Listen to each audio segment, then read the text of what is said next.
નમસ્કાર મિત્રો, ગુજરાતી પવિત્ર ધરતી એટલે સંતો, શુરાઓ અને સંગીતની ભૂમિ. આ ભૂમિ પર લોક સાહિત્ય અને ભજન પરંપરા સદીઓથી લોકોના લોહીમાં વર્ણાવેલી છે.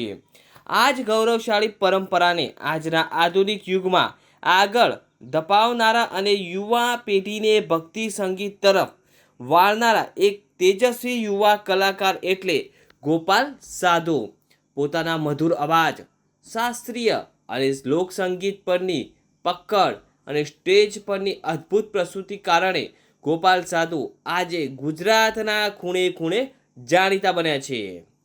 મિત્રો, ગોપાલ સાધુનો જન્મ અમદાવાદ જિલ્લાના વિરમગામ તાલુકાના ખુદડ ગામે થયો છે.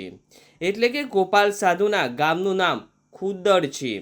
ગોપાલ સાધુના પિતાનું નામ મુક્તિરામ સાધુ છે. એક સામાન્ય અને નમ્ર પરિવારમાં તેમનું બાળપણ વીત્યું. પરિવારમાં આર્થિક સંઘર્ષ હતો, પણ સંગીત અને ભક્તિનું વાતાવરણ પણ હતું.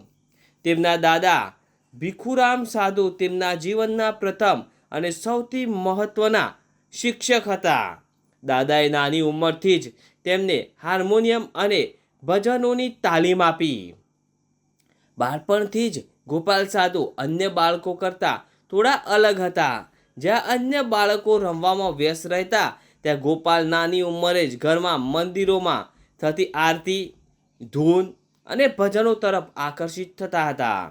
તેમના માતા પિતાએ બાળપણમાં જ તેમના આ અનોખા સંગીતના શોખને ઓળખી લીધો હતો. ગોપાલ સાધુનું ઔપચારિક શિક્ષણ વિશે વિગતોમાં મર્યાદિત છે, પરંતુ તેમનું સાચું શિક્ષણ સંગીત અને ભક્તિમાં હતું. નાની ઉંમરે દાદા પાસેથી ક્લાસિકલ મ્યુઝિક, હાર્મોનિયમ, વોકલ તાલીમ મેળવી તેઓ સ્કૂલ અભ્યાસ સાથે સંગીતને સંતુલિત કરતા હતા. સંગીત તેમનો મુખ્ય વિષય બની ગયો. તેમની સંગીત સફરમાં તેઓ ભીખુરામ સાધુને પોતાના ગુરુ માને છે. ભીખુરામ સાધુ એ ગોપાલના દાદા છે. પોતાના ગુરુના માર્ગદર્શન હેઠળ તેમને ભજન અને સંતવાણીની બારીકાઈઓ શીખી અને આજે પોતાની મહેનતના દમ પર તેઓ ગુજરાતના એક સફળ અને લોકપ્રિય ભજન કલાકાર તરીકે સ્થાપિત થયા છે.